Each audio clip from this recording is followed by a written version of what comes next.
আজকে আমরা class 11-এর set থিওরির এই টপিকটা নিয়ে আলোচনা করবো। অ্যাকচুয়ালি সেট থিওরিটা কিন্তু ক্লাস 10 থেকে যখন আমরা 11-এ এলাম, এটা সম্পূর্ণরূপে নতুন একটা টপিক। আর এই টপিকটাই কিন্তু তোমাকে একটা এই ধারণাটা অন্তত দেবে যে ক্লাস 10 থেকে 11-এ যখন উঠেছি তখন সাবজেক্ট ম্যাথামেটিক্স সাবজেক্টটা একটা আলাদা লেভেলের জায়গায় পৌঁছাচ্ছে, এই অন্তত ধারণাটা আস্তে আস্তে আমরা পাবো। টপিকটা খুব ইন্টারেস্টিং। অ্যাকচুয়ালি অ্যানালাইটিক্যাল অ্যাপ্রোচে আমরা জানবো, সাবজেক্ট শেখার চেষ্টা করব। যদিও এই টপিকটা নতুন হলেও আমরা কিন্তু ক্লাস 9-এ নাম্বার থিওরি নিয়ে জেনেছিলাম, মানে যেখানে সংখ্যা তত্ত্ব, সেইটা কিন্তু সেট থিওরির আন্ডারে একটা পোর্শন। সেই জন্য আমার মনে হয় যে যদি ওখান থেকে এই ধারণাটা কন্টিনিউশন করা যায় তাহলে ব্যাপারটা খুব ইন্টারেস্টিং লাগবে এবং খুব সোজাও লাগবে। অ্যাকচুয়ালি সাবজেক্টটা সোজা। দেখো, যখন আমরা কাউন্টিং এর জন্য স্বাভাবিক সংখ্যা নিয়ে আলোচনা করতাম তখন আমরা দেখতাম যে স্বাভাবিক সংখ্যাগুলো 1 2 3 4 ডট ডট করে আসতো। এই যে কালেকশন, এই 1 2 3 4 করে ইনফাইনাইট নাম্বার, মানে অসীম সংখ্যক যে স্বাভাবিক সংখ্যা আছে, এদের কালেকশনকে আমি বলতে পারি স্বাভাবিক সংখ্যার কালেকশন। মানে একটা কালেকশন নিয়েছি যেখানে সমস্ত স্বাভাবিক সংখ্যাগুলো আছে। যখন আমি এই সমস্ত স্বাভাবিক সংখ্যাগুলোর সাথে জিরোটাকে নতুন করে ইনক্লুড করলাম তখন একটা নতুন কালেকশন পেলাম, এবং এই কালেকশনটাকে আমি বলতে পারি যে অখণ্ড সংখ্যার কালেকশন। ঠিক একই রকমভাবে অখণ্ড সংখ্যার কালেকশনগুলোর সাথে যখন আমি প্রত্যেকটা নেগেটিভ নাম্বারগুলো নিলাম তখন হয়ে গেল পূর্ণ সংখ্যার কালেকশন। এখন এই সমস্ত সংখ্যাগুলোই প্রত্যেকটা এক একটা পূর্ণ সংখ্যা। আবার যদি কোনো সংখ্যাকে পি বাই কিউ আকারে লেখা যায়, যেখানে পি আর কিউ প্রত্যেকটা পূর্ণ সংখ্যা, মানে ওপরের সংখ্যাটাকে তুমি একটা পূর্ণ সংখ্যা লেখো, মানে এই সংখ্যাগুলোর মধ্যে যে কোনো একটা, আর নিচের সংখ্যাকেও যে কোনো একটা পূর্ণ সংখ্যা লেখো, তাহলে যে নতুন একটা সংখ্যা পাবে ধরো -2, এটাও অবশ্যই একটা মূলত সংখ্যা হবে। মূলত সংখ্যা মানে কি? যে সংখ্যাকে তুমি পি বাই কিউ এইরকম আকারে লিখতে পারবে, যেখানে পি কিউ দুজনেই পূর্ণ সংখ্যা হবে, কিন্তু কিউটা জিরো হতে পারে না। আচ্ছা, কিউ জিরো হলে কি হবে? ধরো কিউ নিচে জিরো নিলাম, তাহলে পি যে কোনো যদি একটা পূর্ণ সংখ্যা নিলাম, ধরো 2, এই যে ভ্যালুটা, অথবা ধরো পি নিলাম -3 আর কিউ নিলাম 0, তাহলে এই ভ্যালুটা কিন্তু আনডিফাইন্ড। তার মানে আমি এইটুকু অন্তত বুঝতে পারলাম যে কিউ কিন্তু কখনো 0 হতে পারে না। তাহলে পি বাই কিউ আকারে কোনো সংখ্যাকে আমরা মূলত সংখ্যা বলবো। দেখো, সমস্ত পূর্ণ সংখ্যাকে আমি নিচে 1 লিখে এগুলো সবাইকে আমি কিন্তু পি বাই কিউ আকারে লিখে দিতে পারি। দেখো, -3 কে -3/1, -2 কে -2/1, 0 কে 0/1 বা 0/2, মানে সমস্ত পূর্ণ সংখ্যাগুলোই এক কথায় মূলত সংখ্যা। আরো কিছু সংখ্যা আছে যেগুলো কিন্তু পি বাই কিউ আকারে লেখা যাচ্ছে, কিন্তু যেগুলো পূর্ণ সংখ্যা নয়, সেগুলো কিন্তু মূলত সংখ্যা হবে। তার মানে মূলত সংখ্যার পরিমাণ কিন্তু, বা মূলত সংখ্যার সংখ্যা বলাই ভালো, সেটা কিন্তু পূর্ণ সংখ্যার থেকে কি বেশি। আবার যে সমস্ত সংখ্যাকে পি বাই কিউ আকারে লেখা যায় না তাদেরকে আমরা বলতাম অমূলত সংখ্যা। এই সমস্ত মূলত সংখ্যা আর অমূলত সংখ্যাকেই একসাথে বলা হয় বাস্তব সংখ্যা। অর্থাৎ এখান থেকে আমরা একটা খুব ভালো একটা ধারণা পাচ্ছি। আচ্ছা বলো তো, যে জিরোটাকে কি এই স্বাভাবিক সংখ্যার মধ্যে লেখা যায়? যায় না। কেন না? জিরো স্বাভাবিক সংখ্যা নয়। অর্থাৎ স্বাভাবিক সংখ্যার যদি কালেকশন নিই তার মধ্যে তারাই থাকবে যারা স্বাভাবিক সংখ্যা হবে। ঠিক একই রকম ভাবে অখণ্ড সংখ্যার মধ্যে তুমি কিন্তু -2 বা -3 এই ধরনের সংখ্যাগুলো তুমি কিন্তু নিতে পারবে না। কেননা অখণ্ড সংখ্যার মধ্যে 0 1 2 3 এই ধরনের সংখ্যাগুলো থাকবে, কোনো নেগেটিভ নাম্বার থাকবে না, অথবা তুমি এখানে -3/2 বা কোনো ভগ্নাংশ নিতে পারো না। তার মানে প্রত্যেকটা কালেকশন একটা করে নির্দিষ্ট ধর্ম মেনে চলে, মানে তাদের একটা করে নির্দিষ্ট শর্ত আছে, যে শর্তের আন্ডারে সেই কালেকশনটা তৈরি হয়। ধরো কোনো মূলদ সংখ্যার ক্ষেত্রে দেখো, মূলদ সংখ্যাকে তুমি কিন্তু পি বাই কিউ আকারে লিখতে পারো, তাহলে যে কোনো মূলদ সংখ্যা পি বাই কিউ আকারে হবে। এবারে দেখো তো জিরো, এই জিরোটাকে কি তুমি মূলদ সংখ্যার মধ্যে লিখতে পারো? হ্যাঁ, কেননা জিরোকে তুমি 0/1 পি বাই কিউ আকারে লিখতে পারছো, তাই জিরোটা মূলদ সংখ্যা হবে। আমরা পরে জানবো যে পাই, আমরা ত্রিকোণমিতিতে পড়েছিলাম যে এই যে পাই, এটা হচ্ছে একটা অমূলদ সংখ্যা। এটা কিন্তু মূলদ সংখ্যা নয়, কেননা পাইকে তুমি কিন্তু পি বাই কিউ আকারে লিখতে পারবে না। অর্থাৎ যখন যে কোনো কালেকশন তুমি নাও না কেন, হয় সেটা স্বাভাবিক সংখ্যার কালেকশন হতে পারে, বা অখণ্ড সংখ্যার কালেকশন হতে পারে, বা পূর্ণ সংখ্যার কালেকশন হতে পারে, বা মূলদ বা অমূলদ যে কোনো কালেকশনই নাও না কেন, সেই কালেকশনের মধ্যে যারা থাকবে তারা নির্দিষ্ট একটা ধর্ম মেনে চলবে, অর্থাৎ তারা নির্দিষ্ট একটা প্রপার্টি মেনে চলবে, তাদের একটা নির্দিষ্ট ডেফিনেশন আছে। ধরো তোমাদের বাড়ি বলা হলো যে তোমাদের বাড়ির সমস্ত সদস্যদের কালেকশন নাও। তাহলে তোমাদের এই বাড়িতে যতজন সদস্য আছে শুধুমাত্র তারাই থাকবে। ধরো এখান থেকে যে কোনো একজনকে না হলো, সে অবশ্যই এই বাড়িরই সদস্য হবে। বাইরের কোনো প্রতিবেশী বাড়ি থেকে কেউ কিন্তু এখানে আসতে পারবে না, কেননা আমরা বলেছি যে প্রত্যেকটা বাড়ি তোমার বাড়ির সমস্ত সদস্যের কালেকশন। মানে তোমার বাড়িতে যদি 3 জনই থাকে, ওই 3 জন সদস্য প্রত্যেকেই কিন্তু তোমার বাড়িরই সদস্য। এখান থেকে বলা যাচ্ছে যে একটা কালেকশন নেওয়া হচ্ছে, যে কালেকশনে যে মানুষগুলো আছে বা যে সংখ্যাগুলো আছে তারা নির্দিষ্ট একটা ধর্ম মেনে চলে। এটাই হচ্ছে সেটের কনসেপ্ট। অ্যাকচুয়ালি সেট মানেই কিছু কালেকশন। সেই কালেকশনটা মেবি মানুষজন হতে পারে, অথবা সংখ্যার কালেকশন হতে পারে, অথবা বলা হলো যে রবীন্দ্রনাথ ঠাকুরের লেখা সমস্ত বইয়ের কালেকশন। সেখানে সমস্ত বইগুলোর মধ্যে তুমি যে কোনো একটা বই নাও, সেই বইটা অবশ্যই রবীন্দ্রনাথ ঠাকুরের লেখা বই হবে, নিশ্চয়ই শরৎচন্দ্র বা ঈশ্বরচন্দ্র বিদ্যাসাগর বা অন্য কোনো সাহিত্যিকের বা অন্য কোনো লেখকের বই হবে না সেটা। কেননা আমি যে কালেকশনটা নিয়েছি সেই কালেকশনে বলেই দিচ্ছি যে সেখানে আমি কেবলমাত্র রবীন্দ্রনাথ ঠাকুরের লেখা বইগুলোই নিচ্ছি। এখান থেকেই আসছে বেসিক্যালি সেটের কনসেপ্ট। সেট মানেই কিছু কালেকশন। সেই কালেকশনটা কিছু বইয়ের কালেকশন হতে পারে, কিছু মানুষের কালেকশন হতে পারে, অথবা কিছু সংখ্যার কালেকশন, এবং সমস্ত কিছুর কালেকশন হতে পারে। এবারে যখন একটা কালেকশন আমরা নিচ্ছি, সেই কালেকশনে যদি তোমার বাড়ির সমস্ত সদস্যদের কালেকশন, তাহলে সেখানটায় প্রত্যেকটা সদস্যই একজন কি মানুষ।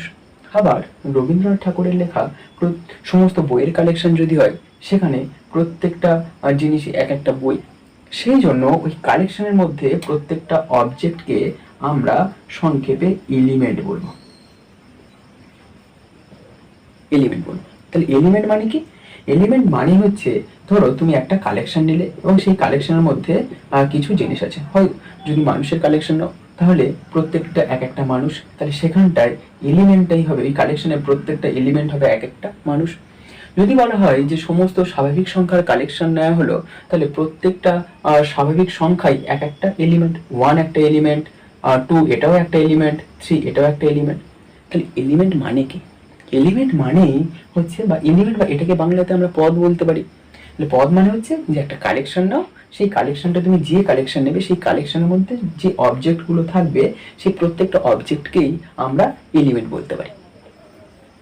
এবারে আমরা সেটের কনসেপ্টটা নিয়ে জানি। ধরো আরেকটা এক্সাম্পল নাও। ধরো তোমরা ক্লাস 11-এ উঠেছো। তোমাদের এই ক্লাস 11-এর ধরো সায়েন্সের ক্লাসে সমস্ত সদস্যদের একটা কালেকশন হলো। তোমারই স্কুলে তোমার ক্লাসে ক্লাস 11 সায়েন্সে। তার মানে এখানে যতজন সদস্য আছে তার মধ্যে ইন্ডিভিজুয়ালি ধরো একেই নিলাম, ও অবশ্যই ক্লাস 11 সায়েন্সের স্টুডেন্ট হবে, নিশ্চয়ই অন্য কোনো ক্লাসের বা অন্য কোনো ডিপার্টমেন্টের স্টুডেন্টস হবে না। অর্থাৎ এই কালেকশনের মধ্যে যত এলিমেন্ট আছে, এখানে এলিমেন্টগুলো এক একটা সদস্য, এক একজন ছাত্র বা ছাত্রী, প্রত্যেকে কিন্তু এই শর্তটা মেনে চলছে কি না, তারা ওই স্কুলেরই ক্লাস 11-এর সায়েন্সের স্টুডেন্টস। অর্থাৎ এখান থেকে বুঝতে পারছি যে আমি যে কালেকশনটা নিচ্ছি, সেই কালেকশনটা অবশ্যই করে একটা শর্ত মেনে চলে, এবং সেই কালেকশনটাকেই বলবো আমরা সেট। দেখো এখান থেকেই সেটের কনসেপ্টটা আমরা জেনারেলাইজেশন করব।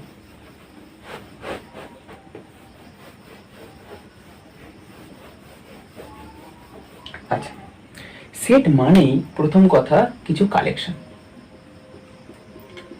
এবারে কালেকশনটা কিসের? Collection of some element. এই এলিমেন্টসগুলো যদি তোমাদেরই ক্লাস 11-এর স্টুডেন্টসদের কালেকশন নেওয়া হয়, তাহলে প্রত্যেকটা এলিমেন্ট এক একটা ছাত্র বা ছাত্রী। যদি স্বাভাবিক সংখ্যার সেটের কালেকশন নেওয়া হয়, তাহলে প্রত্যেকটা এলিমেন্ট এক একটা সংখ্যা হবে। তাহলে প্রথম কথা, সেট মানে হচ্ছে কিছু কালেকশন। কিসের কালেকশন? না, কিছু এলিমেন্টের কালেকশন। এবারে এই যে কালেকশনটা নেওয়া হয়েছে, এই কালেকশনটা কিন্তু ওয়েল ডিফাইন্ড হবে। ওয়েল ডিফাইন্ড মানে হচ্ছে সুসংজ্ঞাত। আচ্ছা, সুসংজ্ঞাত মানে কি? এটাই মানে হচ্ছে যে ওই কালেকশনটা নিয়েছো, ওই কালেকশনটা যে শর্ত মেনে তৈরি হয়েছে।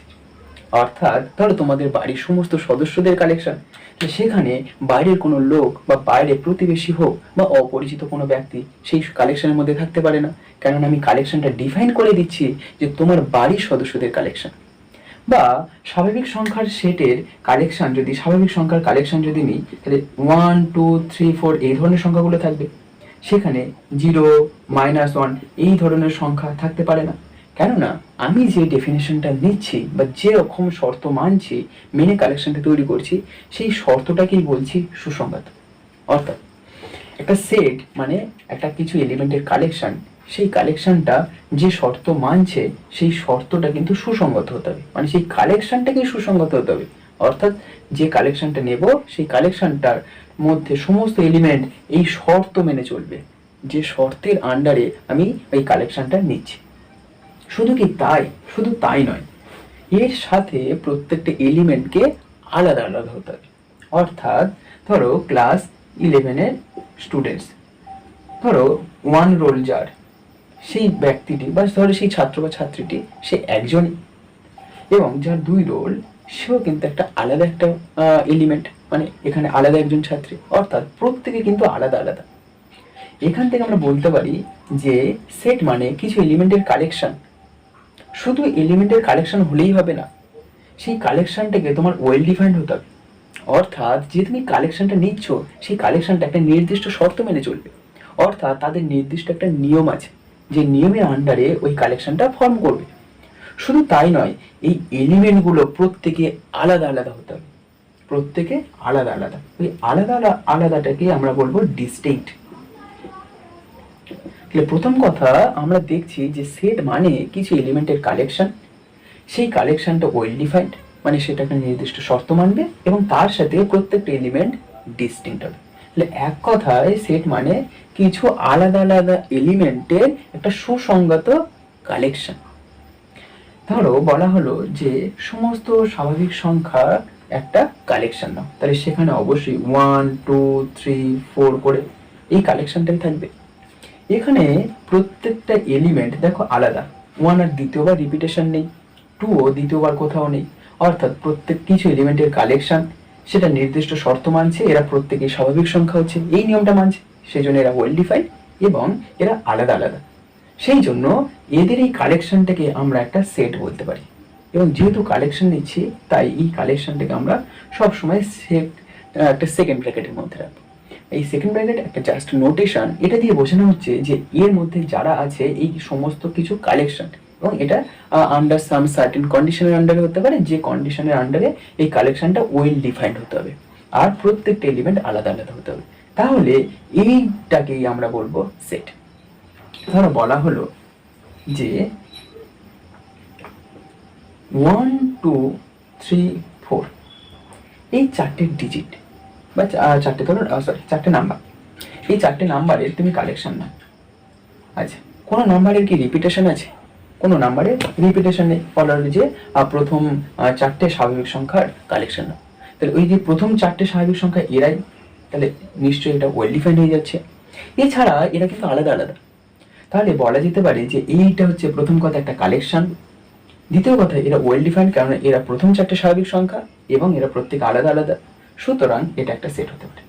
তাহলে সেট হতে গেলে কি হতে হবে? প্রথম কথা কিছু এলিমেন্টের কালেকশন হতে হবে, সেই কালেকশনটা অবশ্যই করে ওয়েল ডিফাইন্ড হতে হবে এবং তার সাথে প্রত্যেকটা এলিমেন্টকে ডিস্টিংক্ট হতে হবে, তাহলেই কিন্তু সেট হয়ে যাবে।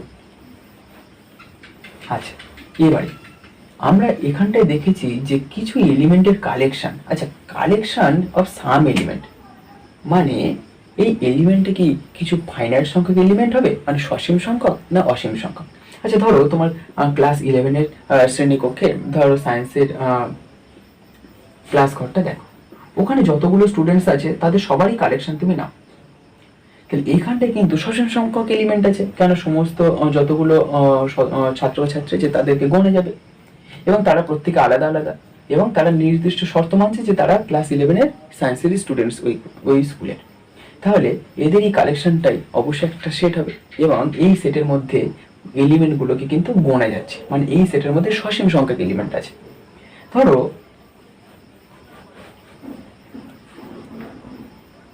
1 2 3 4 5 6 আর 7 করে সমস্ত স্বাভাবিক সংখ্যাগুলো লিখছি। দেখো তো এর মধ্যে কি স্বাভাবিক সংখ্যা ছাড়া অন্য কোনো সংখ্যা আছে? নেই। তাহলে এই কালেকশনটা অবশ্যই ওয়েল ডিফাইন্ড। প্রথম কথা, কিছু এলিমেন্টের কালেকশন হয়েছে এবং কালেকশনটা ওয়েল ডিফাইন্ড। কেন না সমস্ত স্বাভাবিক সংখ্যার কালেকশন নেওয়ার কথা বলেছি, সমস্ত স্বাভাবিক সংখ্যাই নিয়েছি, ওয়েল ডিফাইন্ড। আবার প্রত্যেকটা এলিমেন্ট ডিস্টিংক্ট, তার মানে এটা অবশ্যই একটা ইটসেলফ একটা সেট ফর্ম করেছে, এটা অবশ্যই একটা সেট। আচ্ছা বলো এবার এই সেটটা কি ফাইনাইট, মানে এই সেটের মধ্যে কি সসীম সংখ্যক এলিমেন্ট আছে? না, এই সেটের মধ্যে অসীম সংখ্যক এলিমেন্ট আছে। তার মানে আমি যে কালেকশনটা নেব সেই কালেকশনটা হয় সসীম হবে অথবা তার মধ্যে অসীম সংখ্যক এলিমেন্ট থাকতে পারে। তার মানে এখান থেকে আমরা সেটের একটা প্রপার্টি নিয়ে জানলাম যে সেটের মধ্যে এলিমেন্ট মানে কালেকশনটা হয় সসীম হবে অথবা অসীম হবে। তাহলে সেট মানে কি জানলাম এই পর্যন্ত? যে সেট মানে কিছু এলিমেন্টের কালেকশন, সেই কালেকশনটা একটা নির্দিষ্ট শর্ত মেনে চলবে যাকে বলা হয় ওয়েল ডিফাইন্ড, এবং তার সাথে প্রত্যেকটা এলিমেন্টকে তোমার ডিস্টিংক্ট হতে হবে। ডিস্টিংক্ট মানে অ্যাকচুয়ালি আলাদা আলাদা এলিমেন্ট হতে হবে, প্রতিটা এলিমেন্টই আলাদা আলাদা। তাহলে ওই কালেকশনটাকেই আমি বলবো সেট। এই পর্যন্ত আশা করি সেট মানে কি বুঝে গেছি। আচ্ছা এবারে আমরা সেটের কিছু বেসিক কনসেপ্ট নিয়ে জানবো, বা বিভিন্ন প্রকারের সেট আছে তাদের কিছু কনসেপ্ট নিয়ে আমরা জানার চেষ্টা করব। দেখো ধরো বলা হলো যে x প্লাস 1 ইকুয়াল টু 0, এটা একটা ইকুয়েশন। আচ্ছা এই ইকুয়েশনটা বলছে যে এই সমীকরণের সমাধানের সেট। ধরো এই সমীকরণের সমাধান সেট লেখো। তার মানে কি বলছে? বলতে চাইছে যে এই সমীকরণটা তুমি সমাধান করো এবং সমাধান করার পরে x এর যে মানগুলো পাবে তাদের একটা কালেকশন হয়। দেখো যদি x প্লাস 1 ইকুয়াল টু 0 লিখি তাহলে x ইকুয়াল টু -1, তার মানে x -1 এর জন্য এই ইকুয়েশনটা স্যাটিসফাই করছে, তার মানে একটা সমাধান পাচ্ছি -1। এই যে সমাধানটা পেলাম, ওদের ওই সমাধানটা নিয়ে যে সেটটা পেলাম এটা অবশ্যই একটা সেট। কেন? প্রথম কথা, এটা কালেকশন হয়েছে কিছু এলিমেন্টের কালেকশন। এবার এটা কি ওয়েল ডিফাইন্ড? হ্যাঁ অবশ্যই ওয়েল ডিফাইন্ড, কেননা এই -1টা এই সমীকরণের সমাধান, তাহলে এটা ওয়েল ডিফাইন্ড। এছাড়া এটা ডিস্টিংক্ট, দেখো -1 একজনই আছে, তার মানে এটা একটা সেট ফর্ম করবে। এবারে ধরো বলা হলো যে x plus 1 whole square this is equal to 0, এই সমীকরণটার সমাধান সেট লেখো। আচ্ছা এই সমীকরণের সমাধান করলে ধরো লিখলাম x plus 1 equal to 0 into x plus 1 equal to 0, মানে x ইকুয়াল টু -1, আচ্ছা যদি এরকম লিখি তাহলে ওই যে সমাধানকে কি আমি দুবার রিপিটেশন করে লিখতে পারবো? না, এটা সেট হবে না। কেন না এখানে কিন্তু রিপিটেশন এসেছে, কালেকশন হয়েছে, এরা প্রত্যেকে অ্যাকচুয়ালি একই ভ্যালু। -1 এই সমীকরণের কি সমাধান, তাহলে সমাধান হচ্ছে এরা, কিন্তু যেহেতু রিপিটেশন প্রত্যেকটা আলাদা আলাদা বা ডিস্টিংক্ট নয়, সেজন্য এটা সেট হতে পারে না। তাহলে এর সমাধান সেট যদি লিখতে হয় তাহলে সেটা -1, শুধুমাত্র এইটা হবে সমাধানের সেট। ক্লিয়ার? এবারে আচ্ছা দেখো যদি x² প্লাস 2 ইকুয়াল টু 0, এই সমীকরণটা যদি সমাধান সেট যদি বলে তাহলে কি করব? তাহলে আমরা দেখব যে x² ইকুয়াল টু -2, এবং সেখান থেকে x ইকুয়াল টু যদি স্কোয়ার তুলে দিই তাহলে প্লাস মাইনাস অফ √2, অর্থাৎ আমরা এখানে দেখতে পাচ্ছি যে x এর দুটো মান পাচ্ছি, একটা হচ্ছে প্লাস √2 আর একটা হচ্ছে -√2। এই দুটো মানের জন্য এই সমীকরণটা স্যাটিসফাই করছে, অর্থাৎ এদেরই কালেকশন, মানে এই সমাধানগুলো হচ্ছে এটা আর এটা। তাহলে প্লাস √2 কমা -√2 এই দুটোই হচ্ছে এই সমীকরণের সমাধান। কিন্তু যদি বলতো যে এই সমীকরণের বাস্তব সমাধান সেট লেখো, বাস্তব সমাধান সেট। আচ্ছা বাস্তব সমাধান সেট ব্যাপারটা কি? তার মানে যে এক্স এর যে সমাধানগুলো পাবে তাদের মধ্যে শুধুমাত্র বাস্তব মানগুলো নিতে হবে। আচ্ছা বলো দেখি যে এগুলো কি কোনো বাস্তব সংখ্যা? রুটের মধ্যে যদি আমি কোনো একটা নেগেটিভ একটা সংখ্যা লিখি তাহলে কি সেটা কি কোনো বাস্তব সংখ্যা দেয়? না, এরকম কোনো সংখ্যা কিন্তু বাস্তব সংখ্যা এক্সিস্ট করে না। সেই জন্য এই সমীকরণের যে দুটো সমাধান পাচ্ছি তারা কেউই বাস্তব সমাধান নয়। অর্থাৎ যদি আমরা বাস্তব সমাধান লিখতাম, এই সমীকরণের বাস্তব সমাধানের কালেকশন নিতাম, সেই কালেকশনের মধ্যে আদৌ আমরা কিছু লিখতে পারতাম না। আচ্ছা কেন কিছু লিখতে পারছি না?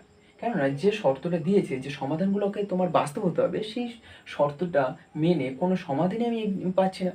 তাহলে এই সমীকরণের কোনো বাস্তব সমাধান নেই।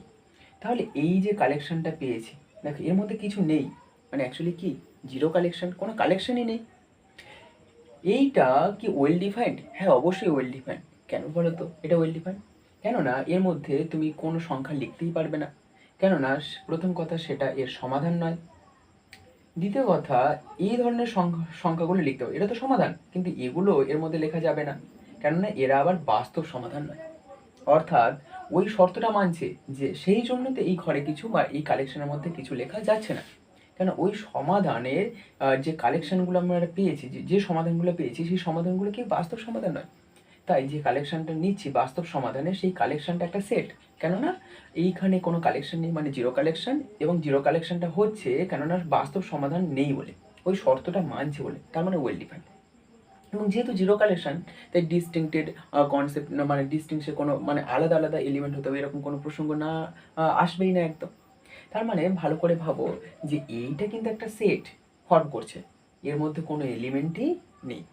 এই ধরনের সেটকে বলা হয় নাল সেট বা এমটি সেট বলবো আমরা।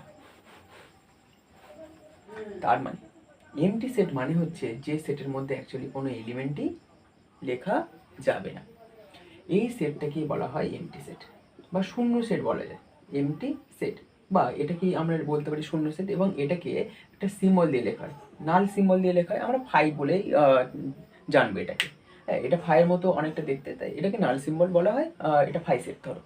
তাহলে এই ফাই সেট যেটাকে আমরা এমটি সেট বলছি, এমটি সেট মানে কি না, যে কন্ডিশনের আন্ডারে সেটটা ফর্ম করছে সেই কন্ডিশন আন্ডারে ওই সেটের মধ্যে কোনো এলিমেন্টই অ্যাকচুয়ালি নেই।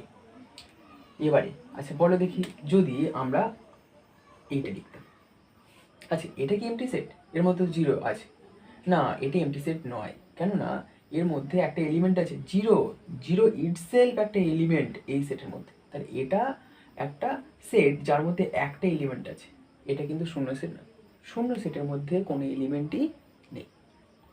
এই কনসেপ্টটা ক্লিয়ার হয়ে গেল। এবারে ধরো বলা হলো যে কোন একটা সেটের মধ্যে একটা এলিমেন্ট আছে, সেই একটা এলিমেন্ট নিয়ে তুমি কালেকশন তৈরি করো। ধরো ইংরেজি বর্ণমালার যে কোনো একটা লেটার নিয়ে তুমি একটা কালেকশন তৈরি করো, তাহলে সেই কালেকশনটার মধ্যে একটাই মাত্র এলিমেন্ট আছে, এই ধরনের সেটকে বলা হয় একপদী সেট বা সিঙ্গেলটন সেট বলা হয়। তো এই ধরনের সেটকে আমরা বলবো একপদী সেট। আচ্ছা একপদী সেট মানে কি? একপদী সেট মানে হচ্ছে একটা মাত্র পদ থাকবে, যে সেটের মধ্যে একটাই মাত্র পদ আছে তাকেই বলে একপদী সেট। আর শূন্য সেট মানে যার মধ্যে কোনো এলিমেন্টই নেই বা কোনো পদই নেই, সেটাকেই বলবো আমরা শূন্য সেট। এই পর্যন্ত আমরা কি কি জানলাম না, প্রথম কথা জানলাম যে সেট মানে হচ্ছে একটা সার্টেন কন্ডিশনের আন্ডারে একটা নির্দিষ্ট শর্ত মেনে কিছু এলিমেন্টের কালেকশন, যে কালেকশনটা ওয়েল ডিফাইন্ড। ওয়েল ডিফাইন্ড মানে ওই যে কালেকশনটা নিয়েছি সেই কালেকশনটা ওই শর্তটা মেনেই চলছে, আর কি না প্রত্যেকটা এলিমেন্ট আলাদা আলাদা হতে হবে, তাহলে সেটাকে আমরা সেট বলবো। এবারে একটা সেটের মধ্যে যদি এলিমেন্ট থাকে তাহলে সেটা ফাইনাইট সেট হতে পারে অথবা ইনফাইনাইট নাম্বারের এলিমেন্ট থাকতে পারে। এবার কোনো সেটের মধ্যে ধরো কোনো এলিমেন্টই নেই কোনো একটা কন্ডিশনের আন্ডারে, তখন সেই সেটটাকে আমরা বলবো শূন্য সেট বা এমটি সেট। এই এমটি সেটকে এই নাল সিম্বল দিয়ে লেখা হয়, এটা একটা জাস্ট নোটেশন, এটা দিয়ে বুঝবো যে এটা মিন করছে যে ওই যে সেটটা এমটি সেট। এবারে আমরা সেটকে কিভাবে লিখবো সেটা নিয়ে একটু জেনে নিই। যেরকম সমস্ত স্বাভাবিক সংখ্যার কালেকশন 1 2 3 4 5 6 ডট ডট, এই সমস্ত স্বাভাবিক সংখ্যার যে কালেকশনগুলো আমরা নিয়েছি এই কালেকশনটা অবশ্যই একটা সেট। আর সেটকে আমরা সবসময় সেকেন্ড ব্র্যাকেটের মধ্যে লিখি, কারণ আমরা প্রকাশ করছি, এটা জাস্ট নোটেশন। এটা দিয়ে বলছি যে এটা কালেকশন, এই সেকেন্ড ব্র্যাকেটের মধ্যে যারা আছে সাম এলিমেন্টের কালেকশন, এবং যেহেতু এরা সবাই স্বাভাবিক সংখ্যা সেই জন্য এই সেটটাকে এখন বলবো স্বাভাবিক সংখ্যার সেট। এবং এই স্বাভাবিক সংখ্যার সেটকে একটা ভালো নোটেশন দিয়ে লেখা হয় স্ক্রিপ্ট এন, এইরকম এন আর পাশে একটা বার সিম্বল দিয়ে লেখা হয়, অথবা তুমি এটাকে এরকমভাবে লিখতে পারো। এটা একটা জাস্ট একটা নোটেশন, যে নোটেশনটা দিয়ে লিখছি যে এটা দিয়ে বোঝাতে চাইছি এই এনটা দিয়ে যে এটা সমস্ত সবাই ন্যাচারাল নাম্বারের কালেকশন নেওয়া আছে স্বাভাবিক সংখ্যা। ঠিক ওই রকমভাবে ধরো লিখেছিলাম যে 0 1 2 3 ডট ডট ডট, সমস্ত অখণ্ড সংখ্যা আছে, তাহলে এটা অবশ্যই অখণ্ড সংখ্যা সেট হবে, এবং এটাকে আমরা লিখবো ধরো ডাব্লিউ দিয়ে। আবার ধরো বলা হলো যে 0 1 2 3 ডট ডট ডট, আর এখানে প্রত্যেকটার আবার একটা করে নেগেটিভ নিচ্ছি ডট ডট। এরা সবাই পূর্ণ সংখ্যার সেট এবং এটাকে আমরা জেড দিয়ে লিখব। ঠিক একই রকমভাবে কিউ দিয়ে লিখব সমস্ত মূলদ সংখ্যার সেট। এটা একটা জাস্ট নোটেশন, এগুলো এক একটা নোটেশন, কিন্তু মানে এই এনটা দিয়ে বোঝাচ্ছি যে এটা একটা সেট এবং তার মধ্যে সবাই সমস্ত স্বাভাবিক সংখ্যাগুলো আছে। এটা দিয়ে বলছি যে অখণ্ড সংখ্যার একটা সেট, এর কালেকশনের মধ্যে সমস্ত অখণ্ড সংখ্যাগুলো আছে, এবং জেড দিয়ে বলছি যে ইন্টিজারের সেট, মানে এটাকে আমরা বলবো ইন্টিজার সেট বলবো,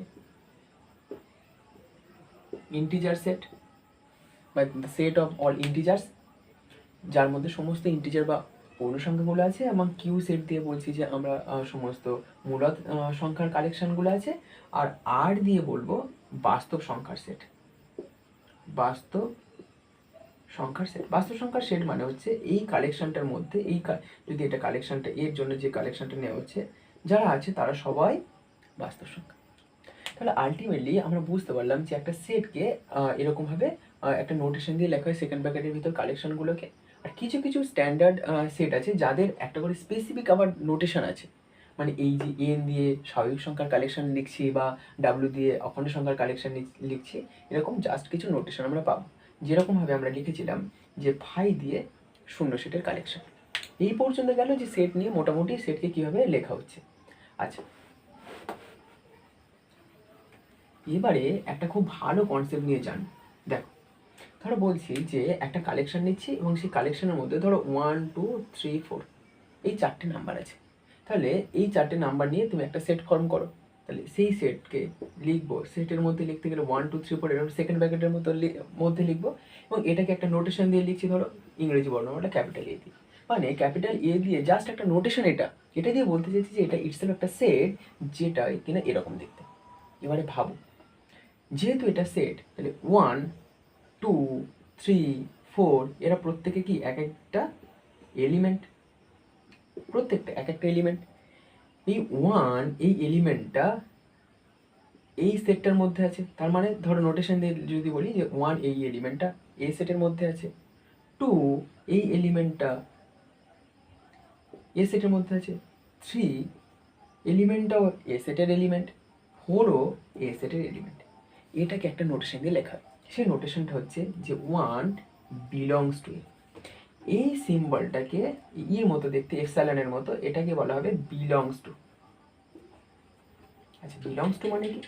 বিলংস টু মানে বলছে যে 1 বিলংস টু এ।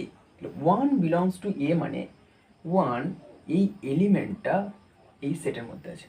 যখন বলা হবে যে এক্স বিলংস টু এ, তখন এই এক্সটা অবশ্যই একটা এলিমেন্ট হবে এবং এই পারেরটা অবশ্যই একটা সেট হবে। এই বিলংস টু সিম্বল দিয়ে বলতে চাইছি যে বাঁ দিকেরটা এই এলিমেন্টটা ডান দিকের ওই সেটটারই এলিমেন্ট। তাহলে 2 যেহেতু এ সেটেরই এলিমেন্ট, তাহলে 2 বিলংস টু এ। 3 যেহেতু এ সেটের এলিমেন্ট, তাহলে বলতে পারি যে 3 বিলংস টু এ। 4 এ সেটের এলিমেন্ট, তাহলে বলতে পারি 4 বিলংস টু এ। তাহলে এখান থেকে একটা নোটেশন জানলাম যে কোনো সেটের মধ্যে যারা আছে প্রত্যেকে যেহেতু ওই সেটেরই এলিমেন্ট, সেই জন্য ওইটাকে ওই নোটেশন দিয়ে লেখা হচ্ছে। ক্লিয়ার? আচ্ছা, এবারে সেটকে কীভাবে লিখবো? তাহলে প্রথমে একটা দেখলাম যে সেকেন্ড ব্র্যাকেটের মধ্যে লেখা হয় এবং যেখানে প্রত্যেকটা এলিমেন্টকেই তুমি লিখে দিতে পারো। আরেকটা আছে যে তোমার প্রপার্টি মেথড। দুটো মেথড আমরা নিয়ে আলোচনা করবো, একটা হচ্ছে রস্টার মেথড আর একটা হচ্ছে ধরো প্রপার্টি মেথড। রস্টার মেথডটা হচ্ছে যে যেখানে আমি প্রত্যেকটা এলিমেন্টকে ইন্ডিভিজুয়ালি আলাদা আলাদা করে লিখে দিচ্ছি, ধরো 1 2 ডট ডট করে করে। যখন কোনো একটা সেটে প্রত্যেকটা এলিমেন্টকে ইন্ডিভিজুয়ালি লিখেই ফেলছি, তখন ওটা হচ্ছে রস্টার মেথড। মানে এটা হচ্ছে ছকবন্দি আকার বলা হয়, মানে প্রত্যেকটা এলিমেন্টকে তুমি লিখেই ফেলছো। আর একটা হতে পারে, ধরো বলা হলো যে x square plus 2x plus 1 equal to 0 এর সমাধান সেট। তার মানে কি, আগে সমীকরণটা সমাধান করতে হবে। এটা দেখতে অনেকটা ইজি। এক্স প্লাস 1 এর হোল স্কোয়ার ইকুয়াল টু 0 সমাধান করলে এক্সের দুটো ভ্যালু -1, -1। পরে যেমন যে কোয়াড্রেটিক ইকুয়েশন দ্বিঘাত সমীকরণ, এক্সের দুটো ভ্যালুর জন্য হবে। যদি এদের সেট বলতে হয় তাহলে তুমি কীভাবে লিখবে? নিশ্চয়ই তুমি এটা লিখতে পারো না। এ পর্যন্ত তোমরা জেনে গেছো যে এরা প্রত্যেকের সমাধান, তাহলে সমাধানের কালেকশন পেয়েছি এরা ওয়েল ডিফাইন্ড, কেননা এরা প্রত্যেকেই এই সমীকরণেরই সমাধান, কিন্তু এরা ডিস্টিংক্ট নয়। তাই এইটা লেখা যাবে না। কি করতে হবে না, একবারই লিখতে হবে, একটা এলিমেন্টকে একবার, যেটা রিপিটেশন আছে সেটা একবার লিখতে। তাহলে এর সমাধান সেটটা হচ্ছে এই সেটটাই সমাধান সেট। এবারে যখন এরকমভাবে লিখেই ফেলছি তখন ওটাকেই বলবো আমরা রস্টার মেথড। তাহলে রস্টার মেথড মানে এটা হচ্ছে একটা মেথড যেখানে সেটটাকে আমি কিভাবে লিখছি, মানে প্রত্যেকটা এলিমেন্টকে ইন্ডিভিজুয়ালি আমি লিখেই ফেলছি। আর একটা হতে পারে, কিভাবে লিখতে পারি আমি, ধরো বলতে চাইছি যে যেহেতু এর সমাধান সেট, তাহলে সেট মানে নিশ্চয়ই এক্স এর সেই সমস্ত মান পাবো যাদের জন্য x square plus 2x plus 1 equal to 0 হবে। আরেকবার বলি, যেহেতু সমাধান সেট, এই সমীকরণের সমাধান সেট মানে সেই সমস্ত এক্স যাদের জন্য এই ঘটনাটা ঘটবে, এক্স সাচ দ্যাট, এই নোটেশনটা, অথবা সাচ দ্যাট এটা, অথবা আমরা এটা লিখতে এরকমভাবে লিখতে পারি। এই সাচ দ্যাট মানে কি বলছে, সাচ দ্যাট মানে বলতে চাইছি যে বাঁ দিকেরটা এইটা আমরা পাবো কোথা থেকে না, এইটা থেকে। অর্থাৎ এই কন্ডিশনটা যে সমস্ত এক্সের জন্য ঘটবে সেই এক্সগুলো লিখবো। ধরো এই সমাধানটা, এই সমীকরণটা সমাধান করলাম আর এক্সের দুটো মান পেলাম, একটা ধরো আলফা আর একটা বিটা। তাহলে অবশ্যই কালেকশনটা লিখবো আলফা জন্য, আলফার জন্য এই কন্ডিশনটা স্যাটিসফাই করছে, তার মানে এক্সের একটা মান আলফা হবে। বিটার জন্য এই কন্ডিশনটা স্যাটিসফাই করছে, তাহলে এক্স আর একটা মান বিটা।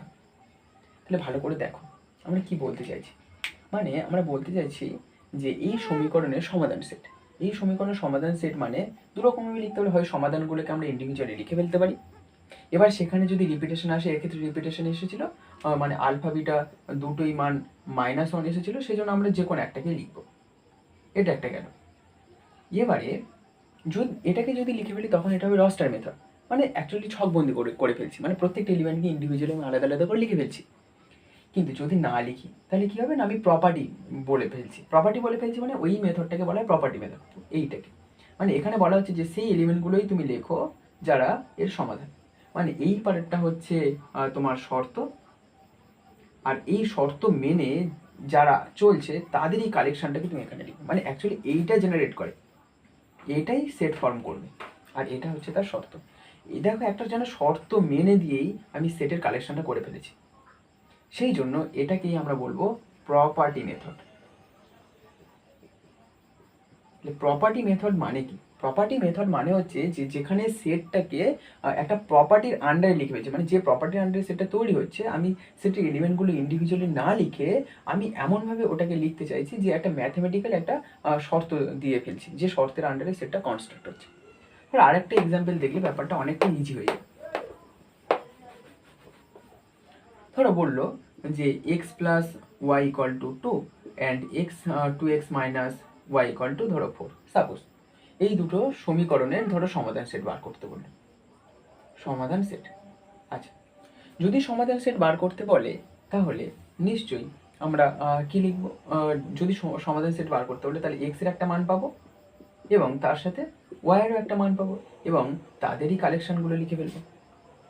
যখন কালেকশনগুলো লিখে ফেলবো, ধরো এই সমীকরণ দুটো সমাধান করে এক্স এর একটা মান ধরে পেলাম আলফা আর একটা মান ধরে পেলাম বিটা, সাপোজ ধরো এক নিউমেরিক্যাল ভ্যালু তো পাবো, সংখ্যা পাবো।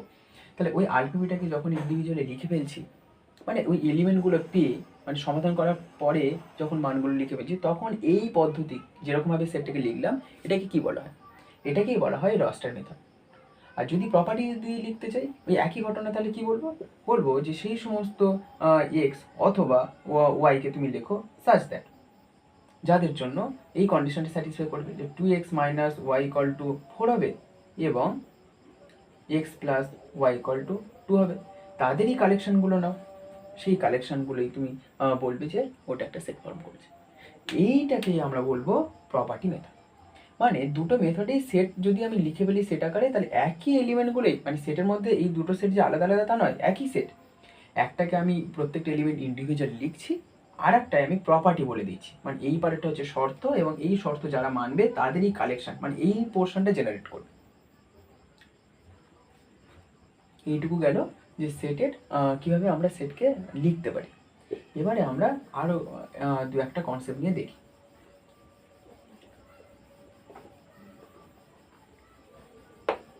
আচ্ছা দেখো, বলছি যে এ বিলংস টু ক্যাপিটাল।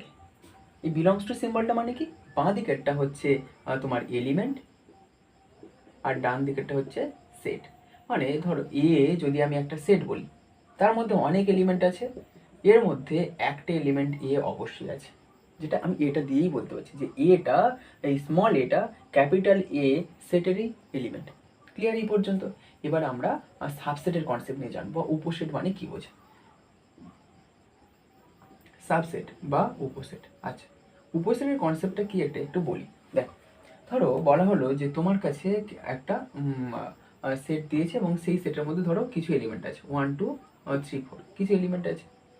আচ্ছা, এই এলিমেন্ট থেকেই কিছু এলিমেন্ট নিয়ে তোমার কালেকশন তৈরি করতে বলেছে, মানে এই সেট থেকেই কিছু এলিমেন্ট নাও আর তুমি নতুন একটা সেট তৈরি করো। আচ্ছা, আমি একটা এলিমেন্ট নিয়ে একটা সেট তৈরি করতে পারি, তবে এই এলিমেন্টটা অবশ্যই এই সেট থেকেই নেওয়া হয়েছে, তার মানে কন্ডিশন স্যাটিসফাই করছে। আমাকে বলা হচ্ছে যে তুমি সেট তৈরি করো। কোথা থেকে না, এই এ সেট থেকে এলিমেন্ট নিয়ে তুমি কালেকশন নিয়ে তৈরি করো। তাহলে একটা করে এলিমেন্ট নিয়ে তুমি কালেকশন তৈরি করতে পারো, শুধুমাত্র দুইটাকে নিয়ে একটা সেট তৈরি করতে পারি, বা তিনটাকে নিয়ে একটা সেট তৈরি করতে পারি, অথবা ধরো 2 3 এই দুটো এলিমেন্ট নিয়ে সেট তৈরি করতে পারি। তাহলে এরকমভাবে আমি এ সেট থেকে বিভিন্ন সংখ্যক এলিমেন্ট নিয়ে নিয়ে নতুন নতুন সেট তৈরি করতে পারি, এবং প্রত্যেকটা যে নতুন যে সেট তৈরি হয়েছে তাদের প্রত্যেকটা এলিমেন্টই অ্যাকচুয়ালি বড় সেটেরই এলিমেন্ট। তখন এই ছোট সেটটাকে বা এই ছোট সেটগুলোকে এই বড় সেটটার সাবসেট বলবো বা উপসেট। উপসেটটা অনেকটা ক্লাসের সেকশনের মতো। ধরো তোমাদের ক্লাস 10-এর ধরো 3টে সেকশন আছে, A section, B section, C section. A সেকশনে যারা আছে তারা সবাই কিন্তু এই ক্লাস 10-এরই স্টুডেন্টস। বি সেকশনে যারা আছে তারা সবাই কিন্তু ক্লাস 10-এরই স্টুডেন্টস। আবার সি সেকশনে যারা আছে তারা সবাই ক্লাস 10-এরই স্টুডেন্টস। অ্যাকচুয়ালি ক্লাস 10-এর সমস্ত স্টুডেন্টসদের মধ্যে থেকে কিছু কালেকশন নিয়ে এ সেকশন তৈরি করা হয়েছে, কিছু কালেকশন নিয়ে বি সেকশন তৈরি করা হয়েছে, এবং কিছু কালেকশন নিয়ে সি সেকশন তৈরি করা হয়েছে। এই যে ছোট ছোট যে কালেকশন মানে ছোট ছোট সেট, এরাই ওই বড় সেটটার সাবসেট। তাহলে সাবসেটের কনসেপ্ট অ্যাকচুয়ালি কী, মানে সাবসেট মানে কি? সাবসেট মানে হচ্ছে যে ধরো একটা বড় সেটের মধ্যে কিছু এলিমেন্ট আছে, ধরো সসীম সংখ্যক এলিমেন্ট থাকতে পারে বা অসীম সংখ্যক এলিমেন্ট থাকতে পারে, তার মধ্যে থেকে কিছু কিছু এলিমেন্ট নিয়ে যে নতুন যদি সেট যদি তৈরি করি, তখন ওই যে নতুন সেটগুলোকে আমরা বলবো সাবসেট। যদি ম্যাথমেটিক্যালি যদি প্রপার্টি দিয়ে যদি লিখতে চাই, ধরো বলছি যে এ একটা সেট, এ সেটের মধ্যে 1 2 3 4, বি একটা সেট, ধরো লিখলাম যে 2 3। আচ্ছা দেখো তো, বি যে সেটটা তার মধ্যে যে এলিমেন্টগুলো আছে তারা সবাই কিন্তু এ সেটের এলিমেন্ট, তার মানে বি সেটটা এ সেটের সাবসেট, বি এ সেটের সাবসেট বা উপসেট। এবার এই বি এ সেটের সাবসেট, এটাকে একটা নোটেশন দিয়ে লেখা হয় যেটাকে বলা হয় বি সাবসেট অফ এ। এইটা হচ্ছে সাবসেটের নোটেশন, এটাকে আমরা বলবো সাবসেটের একটা নোটেশন, অথবা এই সিম্বলটা দিতে পারি ইউর মতো, এরকম সি নয় অনেকটা এরকম। এটা হচ্ছে সাবসেটের নোটেশন, মানে যেখানে বলছি যে এই সেটটা ওই সেটটার সাবসেট। তার মানে কি ঘটনাটা হচ্ছে যে এই যে বি সেটটা তৈরি হয়েছে অ্যাকচুয়ালি এ সেটের এলিমেন্টগুলো দিয়ে। সাবসেট বড় সেটটার এলিমেন্টগুলো নিয়েই গঠিত একটা সেট, সবচেয়ে বড় কথা, মানে এটাই হচ্ছে ফাইনাল। মানে সাবসেট মানে কি, ধরো বললাম যে এক্স ওয়াইয়ের সাবসেট, তার মানে বলতে চাইছি যে এই এক্স সেটটা ওয়াই সেটের এলিমেন্ট নিয়ে তৈরি হয়েছে। সেটা ওয়াই সেটের কিছু সংখ্যক এলিমেন্ট হতে পারে, বা ওয়াই সেটের সমস্ত এলিমেন্টগুলো নিয়েও তুমি সেট তৈরি করতে পারো, তাহলে কিন্তু সাবসেট হবে। আচ্ছা, সবসময় কি এলিমেন্ট নিতেই হবে? মানে বলতে চাইছি যে কোনো এলিমেন্টই নিলাম না, এটা তো একটা সেট হবে, কোনো এলিমেন্ট না নিলেও জিরো কালেকশন। এইটা কি এ সেটের সাবসেট হবে? হ্যাঁ, এইটাও এ সেটের সাবসেট হবে। কীরকমভাবে বুঝছি আমরা এটা এ সেটের সাবসেট? মানে অ্যাকচুয়ালি এই সেটটা তো ফাই সেট, ফাই সেট যে কোনো সেটেরই সাবসেট হয়। মানে কোনো সেট থেকে তুমি কোনো কালেকশনই নিলে না, মানে তুমি কি নিলে অ্যাকচুয়ালি জিরো কালেকশন নিলে। ওখান থেকে কালেকশন নিয়েছো, তুমি জিরো কালেকশন নিয়েছো, মানে কোনো কালেকশনই অ্যাকচুয়ালি নাও নি, কিন্তু ম্যাথমেটিক্যালি মনে বলতে চাইছি যে ওখান থেকে তুমি জিরো কালেকশন নিয়ে তুমি সেট তৈরি করেছো। যেহেতু জিরো কালেকশন নিয়েছো তার মানে কি কালেকশন নিয়েছো, তো ওটা জিরো কালেকশন, সেই জন্য ওটা সাবসেট। আরেকবার বলি, সাবসেট মানে কি? সাবসেট মানে হচ্ছে যে এই বড় সেট থেকে কিছু এলিমেন্ট নিয়ে গঠিত সেট। যেহেতু কিছু কালেকশন নিয়ে গঠিত সেট, আমি বলছি যে কোনো কালেকশনই নিলাম না, এখান থেকে কিছুই নিলাম না, মানে আমি অ্যাকচুয়ালি জিরো কালেকশন নিলাম। জিরো কালেকশন নিলাম মানে কি, আমি কালেকশন নিয়েছি, ওটা মেবি জিরো, কোনো কালেকশনই নেই, কিন্তু কালেকশন তো নিয়েছি, জিরো কালেকশন। সেই জন্য এটা একটা সেট ফর্ম হচ্ছে এবং এটা সাবসেটও হচ্ছে, কেননা আমি ওখান থেকে কোনো কালেকশন নিয়েছি কি না, জিরো কালেকশন নিয়েছি। এই সেন্সে আমরা বলতে পারবো যে ওটা সেট হচ্ছে, মানে ভাই সেট এই সেটটার সাবসেট। শুধু এই সেটটা নয়, ধরো বি একটা সেট নিলাম 2,3, এখান থেকে কোনো কালেকশন নিলাম না, মানে অ্যাকচুয়ালি ফাই সেট হয়ে গেল, কোনো কালেকশন নিলাম না, এটাও কিন্তু বি সেটের সাবসেট। তাহলে এটাকে কি নোটেশন দিয়ে লিখবো, phi is a subset of B, মানে ফাই সেট বি সেটের সাবসেট। আচ্ছা যদি এরকম হতো, ধরো আমরা বলছি যে সমস্ত কালেকশনটাকে নিয়ে ফেললাম, মানে কিরকম ঘটনা, ধরো বলা হলো যে এ সেট হচ্ছে এটা, আর এ সেটের সমস্ত কালেকশনটাকে তুমি নিয়ে ফেলো 1 2 3 4, তাহলে তো একটা সেট ফর্ম করলো। এই সেটটা দেখো এ সেটটা নিজেই নয়, তার মানে এ সেট নিজেই এ সেটের সাবসেট। মানে যদি ওই সেটের সমস্ত এলিমেন্ট নিয়ে কালেকশন তৈরি করি তাহলে সেটাও সাবসেট হবে ওই বড় সেটটা। এক্ষেত্রে ইকুয়াল হয়ে যাচ্ছে, দুটো সেট একই ঘটনা ঘটছে। তার মানে প্রত্যেকটা সেট তার নিজেরই সাবসেট। ধরো বি সেট, বি সেট থেকে আমি শূন্য ফাই কোনো কালেকশন না নিয়ে সেট তৈরি করতে পারি, তাহলে ফাইটা অবশ্যই বি সেটের সাবসেট। ধরো মনে হলো যে শুধুমাত্র দুইটাকে নিয়ে একটা সেট তৈরি করেছি, তাহলে এই যে সেটটা, ধরো এই সেটটাকে নাম দিচ্ছি সি, তাহলে এই যে সি সেটটা অবশ্যই বি সেটের সাবসেট। আবার সি সেটটা এ সেটের সাবসেট, কেননা সি সেটের যে এলিমেন্টটা সেটা এ সেট থেকেও তুমি নিয়েছো, তার মানে তুমি বলতে পারো যে সিটা এ সেটেরও সাবসেট হবে। তাহলে এখান থেকে সাবসেটের কনসেপ্ট অ্যাকচুয়ালি কী হলো, সাবসেট মানে হলো যে কিছু এলিমেন্ট যদি থাকে সেটের মধ্যে, সেখান থেকে কিছু সংখ্যক এলিমেন্ট নিয়ে তুমি কালেকশন তৈরি করো। যদি জিরো কালেকশন নাও তাও সাবসেট হবে, ফাইনাইট নাম্বার অফ কালেকশন নিলে সাবসেট হবে, অথবা ওই সেটের সমস্ত এলিমেন্ট নিয়েই তুমি যদি কালেকশন করে একটা সেট তৈরি করতে পারো, সেটাও ওই সেটটারই সাবসেট হবে। এবার এই সাবসেটকে নোটেশন দিয়ে লিখেছিলাম কীরকমভাবে, আমরা বলেছিলাম যে যে বি সেট যদি এ সেটের সাবসেট হয়, তাহলে বি সেটের এলিমেন্টগুলো অ্যাকচুয়ালি এ সেটের এলিমেন্টগুলো নিয়েই তো তৈরি হয়েছিল। এবার এ সেটের সমস্ত এলিমেন্টগুলো নিয়ে আবার বি সেটটা তৈরি হতে পারে, মানে যদি এ সেটের সমস্ত এলিমেন্ট নিয়ে যদি কালেকশনটা তৈরি করি, তখন কিন্তু বি সেটটাই অ্যাকচুয়ালি এ সেট হয়ে যায়। তার মানে এখান থেকে আমরা একটা জিনিস বুঝলাম যে সাবসেট মানে ওই বড় সেটটারই, মানে যার সাবসেট তারই এলিমেন্টের কালেকশন। এবারে ভাব যে এ যদি একটা সেট হয় 1 2 3, বি একটা সেট লিখছি 2,3, তার মানে এখান থেকে বলতে পারি যে বি এর মধ্যে যারা আছে তারা সবাই এ থেকে নিয়েই তৈরি হয়েছে, তার মানে বিটা এরই সাবসেট। এই সাবসেটকে আমরা প্রপার্টি দিয়ে কী করে লিখি, এটাই হচ্ছে বোঝার বিষয়। আচ্ছা দেখো, 2 এই এলিমেন্টটা বি সেটের এলিমেন্ট, মানে 2 কি বিলংস টু বি, 2 বি এর এলিমেন্ট। আবার দেখো তো 2 এরও এলিমেন্ট না, 2 বিলংস টু এ লেখা যায়। আবার দেখো 3 বিলংস টু বি, আবার এই 3টা belongs to A. 2 belongs to B, 2টা বি এর এলিমেন্ট, এই ঘটনাটা ইমপ্লাই করে দেখাচ্ছে, এই চিহ্নটাকে বলা হবে ইমপ্লাইজ দ্যাট। আমরা আসবো, এইটা এই ঘটনাটাকে দেখাচ্ছে যে 2 যদি বি এর মধ্যে থাকে 2 এ এর মধ্যে থাকবে, 3 বি এর মধ্যে থাকলে 3 এ এর মধ্যেও থাকবে, মানে এইটা এটাকে ইমপ্লাই করছে। তখনই তো আমরা বলতে পারছি তো যে বিটা এ এরই সাবসেট। এই নোটেশনটা একবার লিখে ফেলো, ইমপ্লাইজ দ্যাট। আচ্ছা ইমপ্লাইজ দ্যাট মানে এই কন্ডিশনটা ওটাকেই ইমপ্লাই করছে।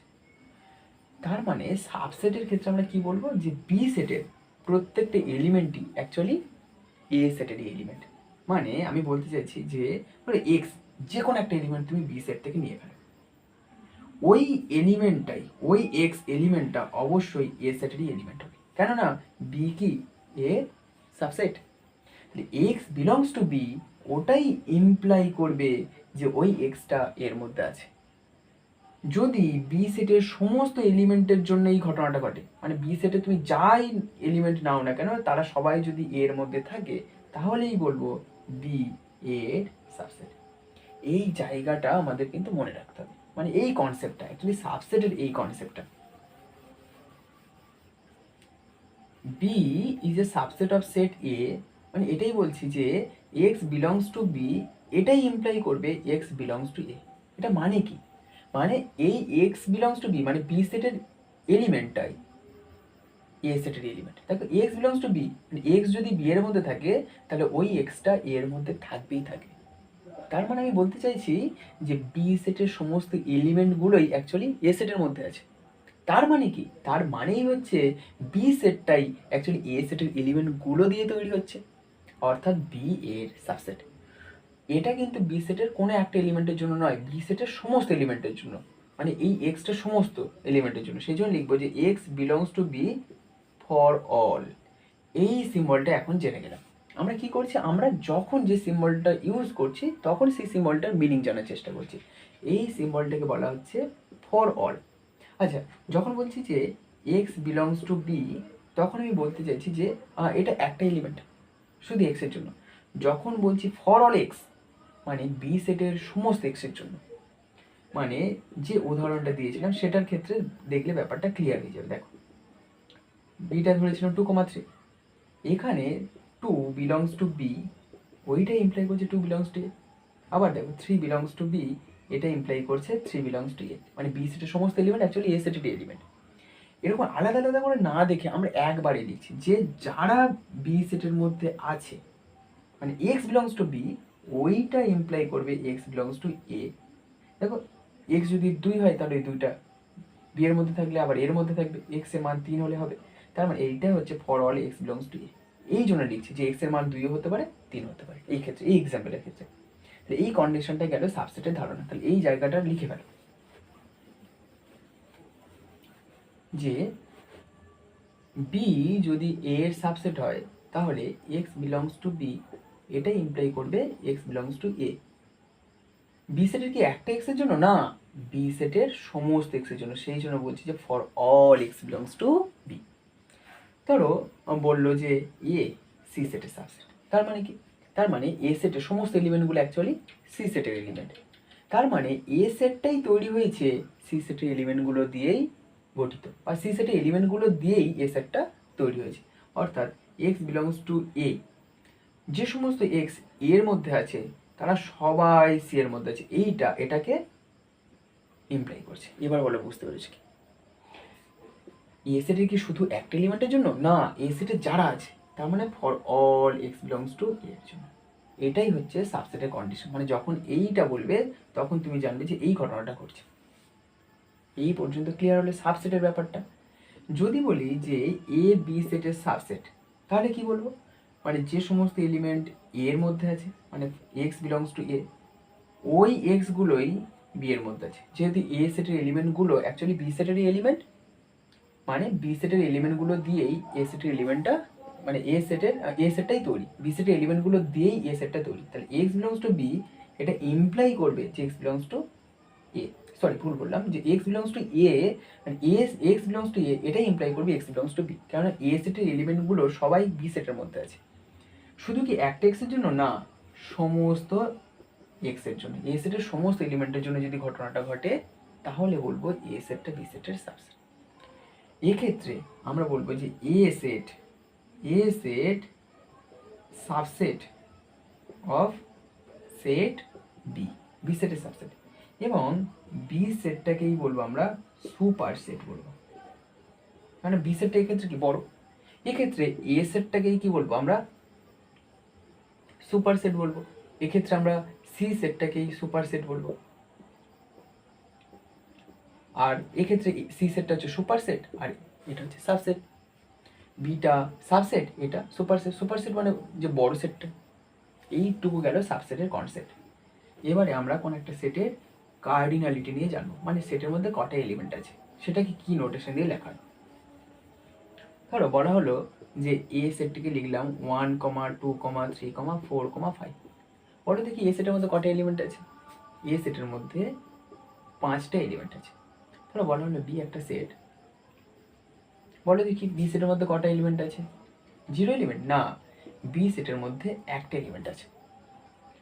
ধরো এই সেটটা অ্যাকচুয়ালি 5 সেট, কটা এলিমেন্ট আছে?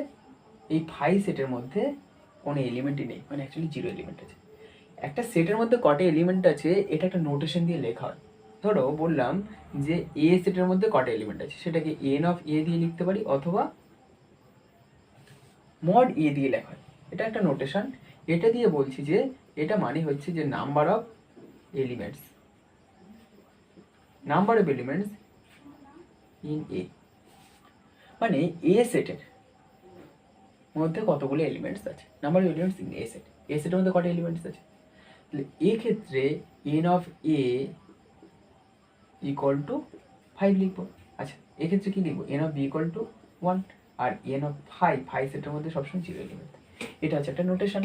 অথবা তুমি লিখতে পারো যে মড অফ 5 ইকুয়াল টু 0 বা mod of B equal to 1, অথবা জাস্ট এটা একটা নোটেশন। এটা দিয়ে বলতে চাইছি যে ওই সেটের মধ্যে কটা এলিমেন্ট আছে। এইটা অবশ্যই একটা সংখ্যা দেয়। এবার ধরো মনে হলো যে কোন একটা সেটের মধ্যে ইনফাইনাইট নাম্বার অফ এলিমেন্ট আছে, তাহলে এন অফ এ এই মানটা একটা ইনফাইনাইট ভ্যালু দেবে, কোনো নিউমেরিক্যাল, কোনো এমনি কোনো ফাইনাইট ভ্যালু, সসীম মান দেবে না যদি ওই সেটের মধ্যে অসীম সংখ্যক এলিমেন্ট থাকে। এটা কেন কোনো একটা সেটের কার্ডিনালিটি, এটাকেই বলা হয় কার্ডিনালিটি অফ এ। এই নোটেশনটাকেই বলা হয় কার্ডিনালিটি অফ সেট এ। মানে অ্যাকচুয়ালি কার্ডিনালিটি মানে ওই সেটের মধ্যে কটা এলিমেন্ট আছে সেটা একটা জাস্ট নোটেশন দিয়ে লেখা হয়। যদি সসীম সংখ্যক এলিমেন্ট থাকে তাহলে সংখ্যাটা লিখতে পারবো, আর যদি অসীম সংখ্যক এলিমেন্ট থাকে তাহলে লেখা যাবে না।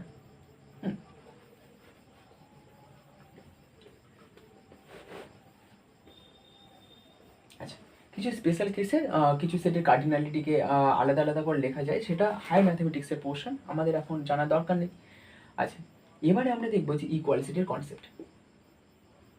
ইকুয়াল সেট, আচ্ছা ইকুয়াল সেট থেকে বুঝতে পারছি যে মানে কি এখানে একটা যেন সমতার ব্যাপারটা আছে এরকম বলে মনে হচ্ছে।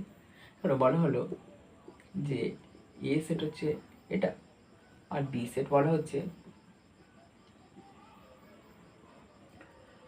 ধরো এটাকেই লিখছি, এরকমভাবে লিখছি, ধরো 1, 3 আর 2। দেখো তো এই সেটের মধ্যে যারা আছে তারা সবাই এই সেটের মধ্যে আছে, মানে এই দুটো সেটের মধ্যেই একই এলিমেন্ট আছে। যারা এখানটা আছে তারা সবাই আবার ওখানেও আছে। এই ক্ষেত্রে দেখো এই দুটো সেট কি সমান, এইটাকে আমরা লিখবো এ ইকুয়াল টু বি, এই নোটেশন দিয়ে। মানে এইটা দিয়ে বলতে চাইছি দুটো সেট সমান। দুটো সেট কখন সমান হবে? আচ্ছা, দুটো সেট সমান হতে গেলে ধরো বলা হচ্ছে যে এই এক্সাম্পলটা দিয়ে দেখো, ধরো এখানে একটা মানুষ আছে আর এখানে একটা মানুষ আছে। ধরো এখানে আমি আছি আর এখানে ধরো তুমি আছো। আমি বলছি যে আমার কাছে যত টাকা আছে ঠিক একই পরিমাণ টাকা, বা ধরো বলা হলো এরকম ভাবো যে ধরো আমার কাছে যতগুলো আম আছে ধরো তোমার কাছে ঠিক ততগুলোই আম আছে। যদি তার থেকে বেশি থাকতো তোমার কাছে, বেশিও থাকতে পারে। ঠিক পরের বারে বলছি যে তোমার কাছে যা আছে তা কিছু সব আমার কাছে আছে। তাই প্রথমে বলছি যে আমার কাছে যা আছে সব তোমার কাছে আছে, আচ্ছা তোমার কাছে আমার থেকে বেশিও থাকতে পারে। ঠিক পরে যখন আবার বলছি যে তোমার কাছে যা আছে সেগুলো আমার কাছেও আছে, তার মানে কি আমার আর তোমার কাছে অ্যাকচুয়ালি একই জিনিস আছে। ধরো আমার কাছে যে যে জিনিস আছে সেগুলো সবই তোমার কাছেও আছে। তার মানে তোমার কাছে আমার কাছে যারা আছে তা যেগুলো আছে সেগুলো তো আছে, তাছাড়া এক্সট্রা তো থাকতে পারে। কিন্তু পরের বার আবার যখন কন্ডিশন 2 এ বলা হচ্ছে যে তোমার কাছে যা আছে সব আমার কাছেও আছে, তার মানে কি তোমার আর আমার কাছে একই জিনিস আছে। তার মানে এখান থেকেই হচ্ছে ইকুয়ালিটির কনসেপ্ট। এই ইকুয়ালিটি কনসেপ্টে এবার আরও ইন্টারেস্টিং মনে হবে। ধরো বলছি যে দুটো সেট, এটা হচ্ছে এ সেট, এর মধ্যে কিছু এলিমেন্ট আছে, এটা ধরো বি সেট, এর মধ্যে কিছু এলিমেন্ট আছে। আচ্ছা ধরো বলছি যে এ সেটের মধ্যে যারা আছে তারা সবাই বি সেটের মধ্যে আছে, তার মানে কি তার মানেই এটা বি এর সাবসেট হয়। সাবসেটের কন্ডিশনে তো দেখছিলাম যে এ সেটের মধ্যে যারা আছে তারা যদি সবাই বি সেটের মধ্যে থাকে, তার মানে আমি বলতে চাইছি যে বি সেটের এলিমেন্টগুলো নিয়ে এ সেট তৈরি হচ্ছে, তার মানে এ সেট বি সেটের সাবসেট। আচ্ছা বি সেটে তো আরও কিছু এক্সট্রা এলিমেন্ট থাকতে পারতো, কিন্তু পরে যখন বলছি যে বি সেটের মধ্যে যারা আছে তারা সবাই এ সেটের মধ্যে আছে, বি সেটের মধ্যে যারা আছে তারা সবাই এ সেটের মধ্যে আছে, তাহলে এ সেটটা কি হবে? বি সেটের সাথে সমান হবে। অর্থাৎ এই দুটো কন্ডিশন যখন একসাথে ঘটবে তখনই দুটো সেটকে আমরা সমান বলবো। দুটো সেটকে সমান কখন বলবো? দুটো সেটকে সমান তখনই বলবো যদি এ সেট মানে একটা সেট আর একটা সাবসেট এবং অপরটাও যদি প্রথমটা সাবসেট হয়। এটা দিয়ে বলছি যে এ সেটের মধ্যে যারা আছে তারা সবাই বি সেটের মধ্যে আছে, বি সেটে কিছু এক্সট্রা থাকতে পারতো, কিন্তু যখন আবার বলছি যে বি সেটে যারা আছে তারা সবাই এ সেটের মধ্যে আছে, মানে দুজনের মধ্যে অ্যাকচুয়ালি একই এলিমেন্ট আছে। যদি দুটো কন্ডিশন একসাথে ঘটে তখনই আমি বলতে পারবো যে এটাই ইমপ্লাই করবে যে এ ইকুয়াল টু বি। এইটাই হচ্ছে ইকুয়াল সেটের কনসেপ্ট। এইটা বুঝতে পারছো কি বল? আর একটা কনসেপ্ট নিয়ে কাজ করব যেখানে আমরা কোন একটা সেটের কার্ডিনালিটি নিয়ে কিছু রিলেশন দেখব। আচ্ছা, এটা বলে ফেলি, যদি দুটো সেট সমান হয় তার মানে কি, তার মানে দুটো সেটের মধ্যে কিন্তু একই সংখ্যক এলিমেন্ট আছে, দুটো সেটের মধ্যে একই সংখ্যক এলিমেন্ট আছে। দুটো সেট সমান হলে এই ঘটনাটা ঘটলে এটা ঘটবে। আচ্ছা, যদি এরকম হতো ধরো n A equal to n of B, মানে দুটো সেটে একই সংখ্যক এলিমেন্ট আছে, তাহলে কি তুমি বলতে পারতে যে এ আর বি সমান হবে কি? আচ্ছা, ধরো এ সেটকে লিখছি 1,2 আর বি সেটকে লিখছি a, বি। আচ্ছা দেখো, এন অফ এ কত? 2, দুটো এলিমেন্ট আছে। এন অফ বি কত? সেটাও 2, মানে এন অফ এ আর এন অফ বি মানে number of element A set আর বি সেটে একই সংখ্যক এলিমেন্ট আছে, কিন্তু এ আর বি দুটো সেট কি একই? এলিমেন্টারি তো কমন নেই, মানে এ আর বি দুটো সেট আলাদা। তার মানে n A equal to n of B হলে এ ইকুয়াল টু বি হতেও পারে, আবার নাও হতে পারে। কিন্তু যদি দুটো সেট সমান হয় তবে তাদের মধ্যে একই এলিমেন্ট থাকবেই থাকবে, কেননা এর মধ্যে যারা আছে ঠিক তারাই বি সেটের মধ্যে আছে। এই কনসেপ্টটা কিন্তু এখান থেকে মনে রাখতে হবে। তাহলে কনসেপ্টটা আরেকবার বলে ফেলি, যদি এ ইকুয়াল টু বি হয় তাহলে n of A equal to n of B, এটা হচ্ছে একটা রেজাল্ট। কিন্তু n of A equal to n of B হলে এ ইকুয়াল টু বি এটা হতে পারে, আবার নাও হতে পারে, আবার নাও হতে পারে। এই কনসেপ্টটা বোঝা গেল। আচ্ছা, দুটো সেট তো সমান বুঝলাম। আচ্ছা, কখন সমান হবে না? দুটো সেট কখন সমান হবে না মানে এ নট ইকুয়াল টু বি কখন বলবো? কখন? যখন তাদের মধ্যে একই এলিমেন্ট থাকবে না, তখনই। ধরো বলা হলো যে এ সেটটা হচ্ছে 1,2, বি সেটটা হচ্ছে 2,3, এর মধ্যে 2 কমন আছে, কিন্তু 1টা আবার এর মধ্যে নেই, 3টা আবার এখানে আছে, এখানে নেই, মানে একই এলিমেন্ট নেই। তাহলে এই দুটো সেট ইকুয়াল নয়, মানে এখানে বলতে পারবো যে এ বি এর সাথে সমান নয়। অথবা বললাম যে এটাই হচ্ছে 1,2, বিটা লিখলাম 1,2,3। দেখো, এটা সবাই ওর মধ্যে আছে, কিন্তু ওই 3 এলিমেন্টটা বি এর মধ্যে আছে, কিন্তু ওটা এর মধ্যে নেই। তো দুটো সেট সমান হলে তাদের মধ্যে একই এলিমেন্ট থাকবে আর দুজনের মধ্যেই থাকবে, তাহলে সমানগুলো। সেই জন্য তো বলছিলাম যে এ বি এর সাবসেট হতে হবে, মানে এর মধ্যে যারা আছে তারা সবাই বি এর মধ্যে থাকবে। শুধু তাই নয়, বি এর মধ্যে যারা আছে তারা সবাই এর মধ্যে থাকবে। এই দুটো কন্ডিশন যদি একসাথে ঘটে তাহলে দুটো সেটকে আমরা সমান সেট বলবো। এইটুকু বলো, কোনো অসুবিধা আছে কি? মনে হয় না যে এই পর্যন্ত কোনো ডাউট আছে। আচ্ছা, সাবসেটের কনসেপ্টটা মনে আছে? আমরা একটু আগে দেখছিলাম সাবসেটের ধারণাটা। বলছিলাম ওখানে যে এ সেট বি সেটের সাবসেট মানে কি? তার মানে অ্যাকচুয়ালি এ সেটের এলিমেন্টগুলো সবাই কি বি সেটের মধ্যে আছে, অর্থাৎ বি সেটের এলিমেন্টগুলো নিয়েই এ সেট তৈরি করছে। যদি আমরা ভেন ডায়াগ্রামেও আমরা দেখবো নেক্সট লেকচারগুলোতে। ধরো এটা হচ্ছে বি সেট, বি সেটের মধ্যে কিছু এলিমেন্ট আছে, ধরো সেটা ফাইনাইট ইনফাইনাইট যা হোক, সেখান থেকে কিছু এলিমেন্ট তুমি নিয়ে নাও, নিয়ে এই যে নতুন যে সেটটা তুমি তৈরি করছো এই সেটটাকে নাম দিচ্ছ এ সেট। তখনই তুমি বলবে যে এ সেটটা বি সেটেরই সাবসেট। তাহলে সাবসেটকে যদি আমি ম্যাথমেটিক্যালি লিখতে চাই, মানে ছবির আকারে, তাহলে এরকমভাবে লিখবো। ধর এ সেট যদি বি সেটের সাবসেট হয়, এটাই বি সেট, আর ভিতরের এলিমেন্টগুলোই হচ্ছে কিছু এলিমেন্টের কালেকশনটাকে আমি এ সেট বলছি। হতেও পারে যদি সমস্ত এলিমেন্ট নিই তখনও এ সেট বি সেটেরই সাবসেট হবে। মানে ধরো বি সেটের সমস্ত এলিমেন্ট নিচ্ছি, মানে বি সেট নিজেই বি সেটের সাবসেট হতে পারে, যেটা আমরা দেখছিলাম। অথবা কোনো এলিমেন্টই নিলাম না, সেটাও কালেকশন হবে এবং সেটা সাবসেট হবে। এই কন্ডিশনগুলো দেখেছি। আচ্ছা, এবারে দেখো, যদি এ বি এর সাবসেট হয়, আচ্ছা এন অফ এ আর এন অফ বি এদের মধ্যে কে বড়? যদি সমস্ত কালেকশন না নিই, আমি সমস্ত কালেকশন যদি না নিই, তখন এ সেটের এলিমেন্টগুলো নিশ্চয়ই বি সেটের থেকে কম থাকবে, মানে স্ট্রিক্টলি লেস দেন হবে। আর যদি সমস্ত এলিমেন্টগুলো নিয়ে ফেলি, মানে সমস্ত কালেকশনটাই নিয়ে ফেলছি, তাহলে সেটাও তো সাবসেট হবে এই কন্ডিশনের আন্ডারে। তখন n of A equal to n of B হবে, মানে দুটো সেটে একই এলিমেন্ট। এক্ষেত্রে আবার এ আর বি কী হবে? সমান, যেহেতু সমস্ত এলিমেন্টগুলোই নিয়ে ফেলছে, মানে বি যে সাবসেট হবে। তার মানে এই দুটো কন্ডিশনকে যদি একসাথে লেখা যায় তাহলে কি লিখবো? যে এ সেট যদি বি সেটের সাবসেট হয় তাহলে এ সেটের এলিমেন্টগুলো বি সেটের এলিমেন্টের চেয়ে সবসময় কি ছোট হবে, সমানও হতে পারে। সমান কখন হবে না? যখন সমস্ত এলিমেন্টগুলো নিয়েই গঠিত হবে, মানে যখন বি সেট তার নিজেরই সাবসেট হবে। তখনই দুটো সেটের এলিমেন্ট একই হবে, মানে সাবসেটের ক্ষেত্রে, আর আদারওয়াইজ স্ট্রিক্টলি লেস দেন হবে। এইটুকু কনসেপ্ট ক্লিয়ার হয়েছে। এবারে আমরা প্রপার সাবসেটের ধারণাটা দেখবো, আর আজকের ক্লাসটা এই পর্যন্ত থাকবে।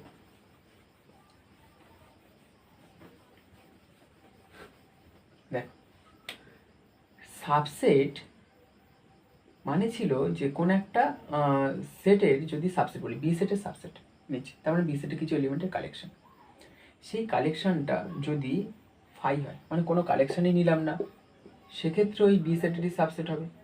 ওই বড় সেটটা থেকে কোনো কালেকশানই নিলাম না, সাবসেট হবে, অথবা সমস্ত কালেকশন নিলাম, তাও সাবসেট হবে। আচ্ছা, যখন সমস্ত কালেকশন নিয়েই ফেললাম, তখন মানে অ্যাকচুয়ালি কী হলো, মানে ট্রিভিয়াল হয়ে গেল না ব্যাপারটা, যে ও তো এমনি সমস্ত কালেকশন নিয়ে ফেলছে। তাহলে সবচেয়ে বেশি ইন্টারেস্টিংটা হচ্ছে যখন আমরা সমস্ত এই কন্ডিশনে যখন হচ্ছে না, মানে কিছু, মানে ওর থেকে কিছু মানে পুরোটা না নিয়ে তার মধ্যে থেকে কিছু এলিমেন্ট নিয়ে কালেকশন যখন তৈরি করছি, মানে এ বি এর সাবসেট হচ্ছে এবং এটা কি বি এর সাথে সমানে, মানে সমস্ত এলিমেন্টগুলোকে আমি নিচ্ছি না, এক্ষেত্রে এর সেটটাকে আমরা বলবো প্রপার সাবসেট। প্রপার সাবসেট মানে এটা যেন প্রপার একটা, আর তা না হলে যদি আমি পুরোটাই নিয়ে ফেলি তো ও তো এমনিতেই সাবসেট হবে, ওটাকে ওই ক্ষেত্রে আমরা বলবো এই বিটাকে কি বলবো তখন ইমপ্রপার সাবসেট। এটাই যেন সাবসেটের ধারণাটাকে যেন পুরোপুরি যেন মানছে, যেন এইটা যেন মনে হচ্ছে যে হ্যাঁ এটাই যেন লজিক্যাল ব্যাপারটা, যে সাবসেট মানে কিছু এলিমেন্টের কালেকশন, যদি সব তো নিয়ে নিই তাহলে এমনিতেই তো কালেকশন সবাই হয়ে যাচ্ছে, মানে ওটা ট্রিভিয়াল হয়ে যাচ্ছে যেন ব্যাপারটা, যেটা এই ক্ষেত্রে যে বি সেটের সবাইকে নিয়ে বি সেটের সাবসেট তৈরি করে ফেলছে। বেশি ইন্টারেস্টিং কোনটা, যখন ওর মধ্যে থেকে কিছু এলিমেন্ট নিয়ে আমি কালেকশন তৈরি করছি, তখন এই কিছু এলিমেন্ট নিয়ে যে কালেকশনটা, এটাই যেন প্রপার সাবসেটের যেন প্রপার ডেফিনেশন যেন, সেই জন্য এটাকে বলবো তখন বি সেটের প্রপার সাবসেট।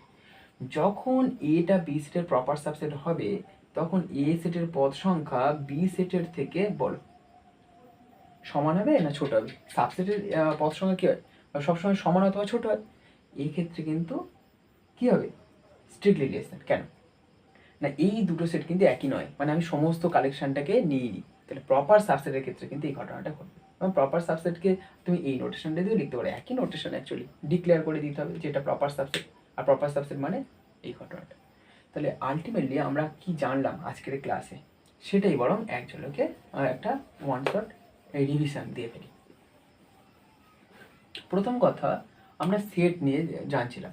সেট মানে প্রথম কথা কি বোঝাবে, কিছু কালেকশন বোঝাবে, তার সাথে ওই কালেকশনটা ওয়েল ডিফাইন্ড হবে, মানে যে এলিমেন্টগুলো নিয়েই কালেকশনটা তৈরি করছিলাম সেই কালেকশনটার আন্ডার ওই এলিমেন্টগুলো একটা নির্দিষ্ট শর্ত মেনে চলবে, এবং শুধু তাই নয় প্রত্যেকটা এলিমেন্ট তোমার ডিস্টিংক্ট হতে হবে। এটাই ছিল সেটের কনসেপ্ট। এছাড়া আমরা ইকুয়াল সেট নিয়ে দেখছিলাম, ইকুয়াল সেট। আচ্ছা, ইকুয়াল সেটটা বলার আগে আমরা সাবসেটটা বলে ফেলি। সাবসেট নিয়ে দেখছিলাম যে ধরো একটা বড় সেট এবং তার কিছু এলিমেন্ট নিয়ে যদি সাবসেট তৈরি করি, কিছু এলিমেন্ট নিয়ে একটা নতুন সেট তৈরি করি, ওই সেটটাকে ওই বড় সেটটা সাবসেট বলবো, এবং আমরা বিভিন্নভাবে কালেকশন নিয়ে নতুন নতুন সাবসেট তৈরি করতে পারি। যদি ওই পুরো সেটটা না নিয়ে যদি সাবসেট তৈরি করি, তখন এই এটাকে বলছিলাম প্রপার সাবসেট। আর যদি সমস্ত সেটটাই আরেকবার নিয়ে যদি সাবসেট তৈরি করি, তখন সেটাকে বলছিলাম ইমপ্রপার সাবসেট। এবং এ যদি বি এর সাবসেট হয়, এটাকে বলছি আমরা সাবসেট, সেটা প্রপার হতে পারে বা ইমপ্রপার হতে পারে। বিটাকেই বলবো আমরা সুপারসেট। এটা ছিল সাবসেটের কনসেপ্ট। আর কি ছিল না, ইকুয়াল সেট। দুটো সেটকে কখন আমরা সমান বলবো, যদি দুটো সেটের মধ্যে একই এলিমেন্ট থাকে, একই সংখ্যক এলিমেন্ট নয়, দুটো সেটের মধ্যে একই এলিমেন্ট থাকে, মানে যারা এ সেটের মধ্যে আছে তারা সবাই বি সেটের মধ্যে আছে, তার মানে ওটাকে বলবো এ বি, এই যে সাবসেট অফ বি। যারা এর মধ্যে আছে তারা সবাই বি এর মধ্যে আছে, শুধু তাই নয় বি এর মধ্যেও যারা আছে তারা সবাই ই এর মধ্যে আছে, তাহলেই বলবে এই দুটো কন্ডিশন যদি স্যাটিসফাই করে তাহলে এ ইকুয়াল টু বি, অথবা এ ইকুয়াল টু বি হলে এই ঘটনাটা ঘটবে। যদি তাই হয় তাহলে n A equal to n of B, মানে এ আর বি সমান হলে n of A equal to n of B হবে, মানে দুটো সেটে একই সংখ্যক এলিমেন্ট আছে। আর একটা দেখেছিলাম যে দুটো সেটের মধ্যে যদি একই এলিমেন্ট থাকে তাহলে ওই দুটো সেট সমান হতেও পারে, আবার ওই দুটো সেট সমান না হতে পারে। আর একটা কি দেখেছিলাম যে এ যদি বি এর সাবসেট হয়, তাহলে এ সেটের পদ সংখ্যা বি সেটের পদ সংখ্যার থেকে সবসময় ছোট হয়, আর যদি ইমপ্রপার সাবসেট মানে পুরোটাই নিয়ে যদি কালেকশন তৈরি করি তাহলে সমান হয়, সেই জন্য এই কন্ডিশনটা এর জন্য ঘটে। এটি ছিল আজকের ক্লাস। কেমন হয়েছে জানিও, আর ভালো খারাপ হোক সেটা অবশ্যই কমেন্টে লিখে জানাবে। আচ্ছা, এই পর্যন্ত থাকুক। নেক্সট ক্লাসে আমরা সেটের আরও বেশি বিশেষ কিছু অপারেশন, সেট অপারেশন, সেগুলো নিয়ে আমরা আলোচনা করবো, বা সেটের আর একটু দু একটা কনসেপ্ট আছে যেখানটায় পাওয়ার সেটের কনসেপ্ট, ওটা নিয়ে আমরা নেক্সট ক্লাসে আলোচনা করবো। এই পর্যন্ত থাকুক।